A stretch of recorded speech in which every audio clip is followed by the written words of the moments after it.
I've been very concerned lately about China.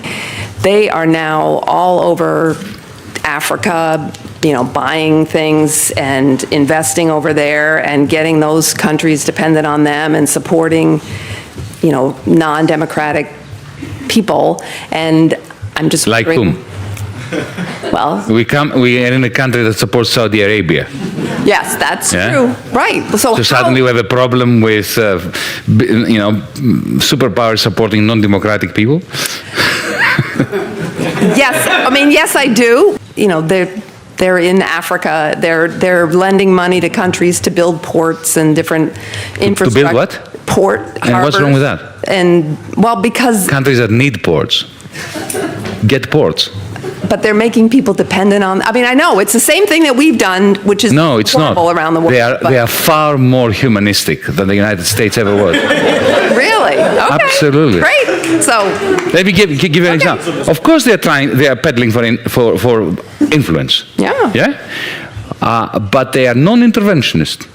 Absolutely non-interventionist in a way that Europeans, the West, has never managed to fathom. When it comes to the influence of China outside its borders, I have to say, firstly, it's quite remarkable that they don't seem to have any military ambitions. Secondly, Africa.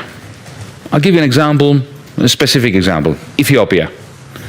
2004, because it happened to be there, and I have some first-hand experience of it.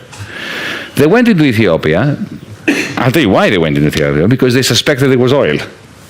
Because China is a major industrial power, but it lacks primary resources. Now, instead of going into Africa with troops, colonially, destroying the country, killing people like the West has done for the last 100 years, what they did was they went to Addis Ababa and they said to the government, we would like, we can see you have problems with your infrastructure, we would like to build some new airports, upgrade your railway system, create a telephone system, and rebuild your roads. And we'll do this all for free. No strings attached. We don't want anything from you. And they did.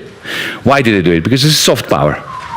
Because because they knew that if oil is discovered, and it was discovered later, then, of course, the Ethiopian government will be much more open to Chinese oil companies coming there. They have never combined their investment with imperialistic. Can you imagine if that was a German company or an American company? That's why I'm saying I don't think you should worry. Okay, I won't. Thank you. China's increased presence in Africa, especially in East Africa, has gradually raised concerns about the economic development of these countries as well as the environmental and social sustainability of their natural resources. What remains unclear is whether China's recent foray in Africa has any real intention in helping to promote economic growth and development in these countries.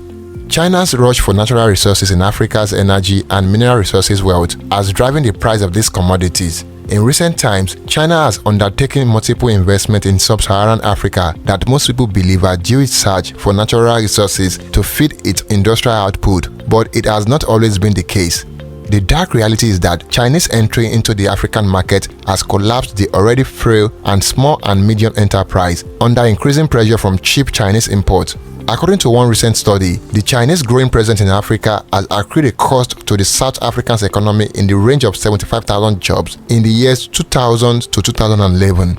Until a decade ago, China's influence in Africa was very limited. Between the 1980s and the 1990s, there was a great economic change in the East African region as a result of the adoption of economic liberalization policies. These changes were brought about by the governments of various countries in the region, resolving to use the private sector as its main catalyst for economic development. Since allowing access, China's involvement in Africa has increased significantly. In recent times then, China's economic reawakening, especially in the foreign market, has demonstrated that the epicenter of what used to be the geopolitics of the region has shifted.